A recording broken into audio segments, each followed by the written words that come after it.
term for grace. So mystical theology explains to us how it is that we experience the relationship with God. In mystical theology, grace manifests itself. Manifest, the word means to put it into your hands. Because the Latin word for hand is manos. Grace makes God evident to us. Not in terms of being able to prove or to show, but being able to be convinced that God is present, that God exists. How do I know God exists? Where do I know that God exists? Somehow here I know that God exists. Because I can experience that God exists. That experience, if I can say, I can't prove it to you that God exists, I know that God exists, then I have had that experience. That's called grace. Mysticism goes beyond the purely dogmatic or moral implications of the action of grace. Dogmatic theology tells us that grace illumines the mind. Moral theology tells us that grace enlightens the will. But mystical theology enters also into the camp of our emotions, our feelings. In this sense, the mystical experience completes the human realization of the relationship between God and the human person.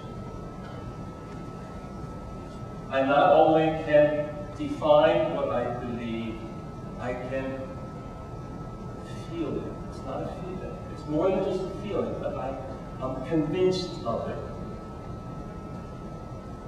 In this sense, it is for this reason that in the last century, 4 saints were named doctors of the church.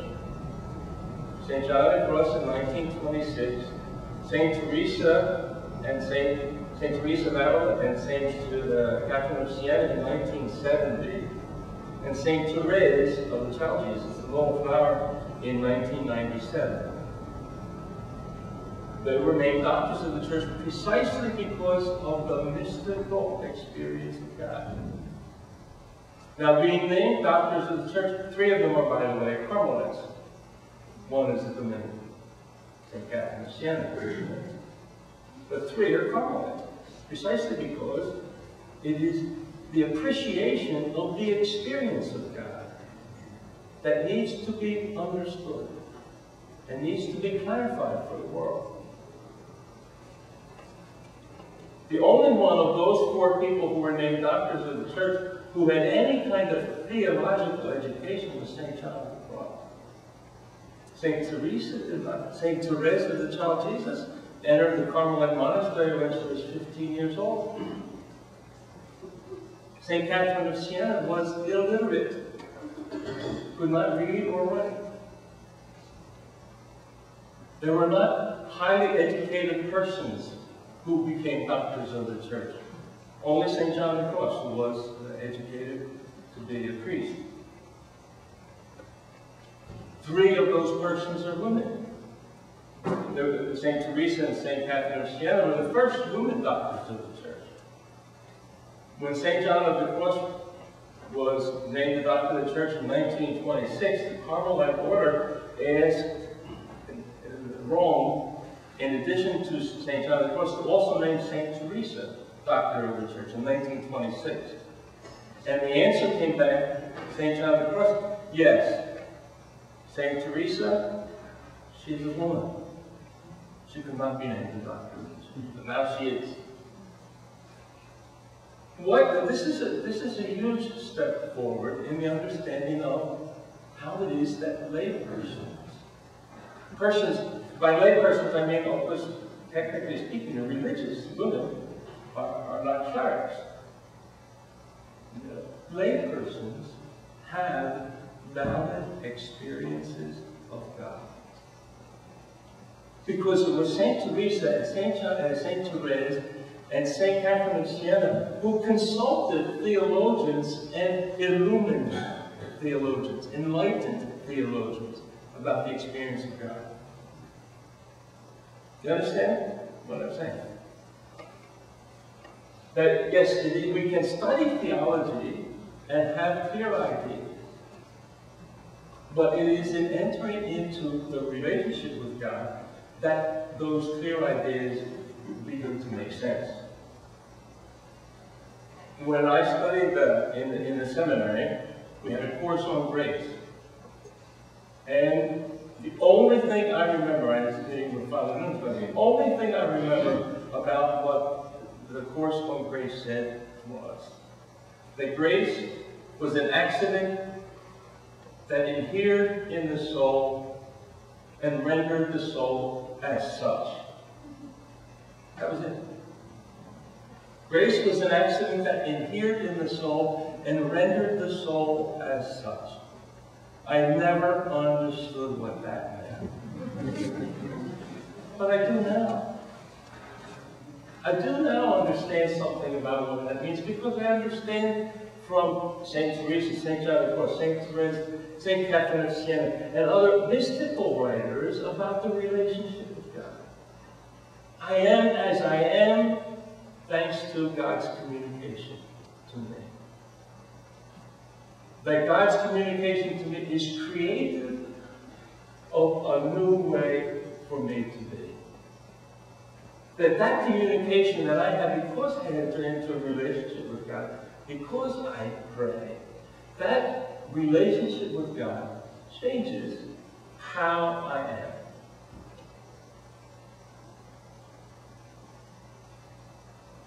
The accent of the mystics is totally different than the accent of dogmatic theologians or moral theologians.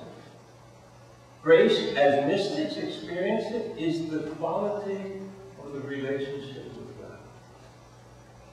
Mary is full of grace because her relationship with God was total and complete. The saints, when we talk about the saints, like St. Teresa and St. John of the Cross, what they talk about always is the relationship with God in terms of the human relationship. Saint Teresa of Avila tells us for 18 years she tried to pray and could not pray unless she read a book.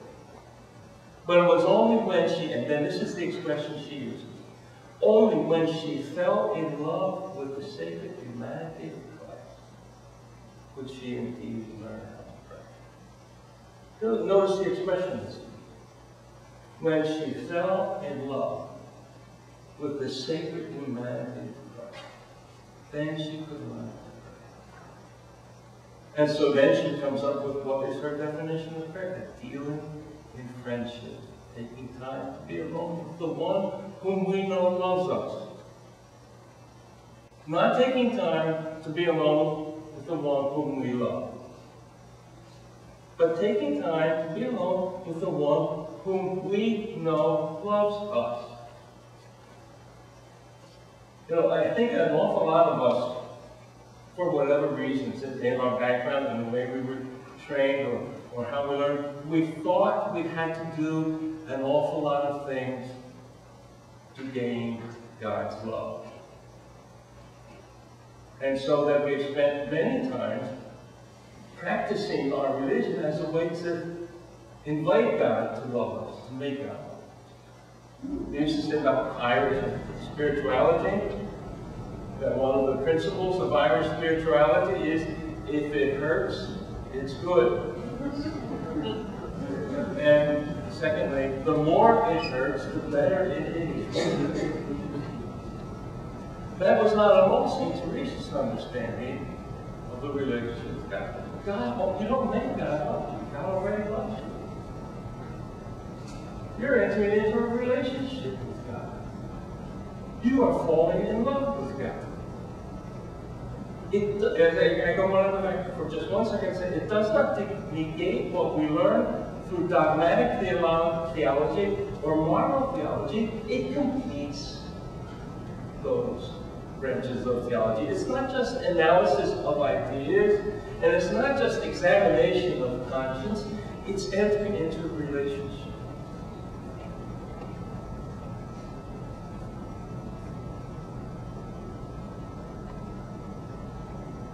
Grace